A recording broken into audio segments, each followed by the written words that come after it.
समुद्र मदी मादी नदी हाँडी खोला गाउँ छ जाम्न हिँड हेर्नलाई माडी गाउँ प्रकृतिले दिएको राम्रो ठाउँ दायाँ हेर्यो श्याम बिसी गोते थुसी गोट अझै पर भगवती बरल डाँडा राम्रा सालका बोट भैँसे गाउँ अति राम्रो तारको याङ्जा कोट टाङदिङ अझै रमाइलो छ गाई भैँसीका गोठ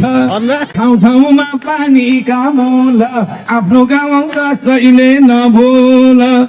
तोगी सिग्लेस नामर्दुङ तप्राङ भन्ने ठाउँ ठाउँ ठाउँमा हैटो पाल्छन् हेर्न पनि जाउँ पाचे भातु पुरानो गाउँ सैमा राउँ खिमा तासे काउरे ककौली र मकै खोला डिमा काखमाथि टल्केको हिमाल स्वर्गै जस्तो यो हाम्रो नेपाल माथि माथि लेखै पर्यो जडीबुटीहरू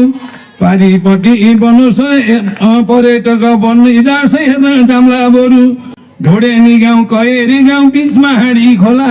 झग्रे नाइदर पाखी गोड्नी हेर्न जानु होला माथि माथि लेखै सौ पोखरी यस्तो भूमि पाइँदैन केही गरी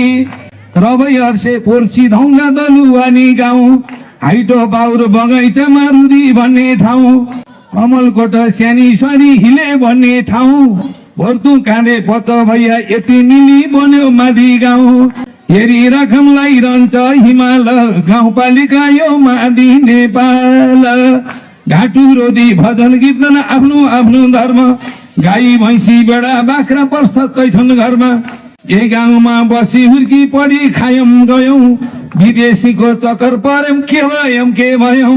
जहाँ गए नि गाउँको याद आइरहने दिनमा रातमा सम्झना भइरहने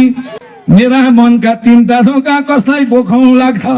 के गर्न पर्छ भन्ने नेतालाई नि थाहा छ थुङ्काबाट केबुल कारण देवी डाँडा माथि थुङ्का माथि लिफ गरी पानी चलाउँ माथि माथि माथि माथि नदी बग्दैछन् सलसली लिप तानेर पानी ल्याम खलखली जन्मभूमि हुर्के पढे गुर्दैन यो गाउँ तर मेरो पौडेल पर्यो केदारनाथ नाउँ कति गाउँ ठाउँ छुटे माफ दिनु होला गल्ती लेखे छिटाबको थापे कैसो झोला रिङ रोड जस्तो मोटरको बाटो विकास पुग्यो काम सुन्ने के भएको रिङ रोड जस्तो मोटरको बाटो काम सुन्ने भयो बाटो विकास पुग्यो काम सुन्ने भयो के भएको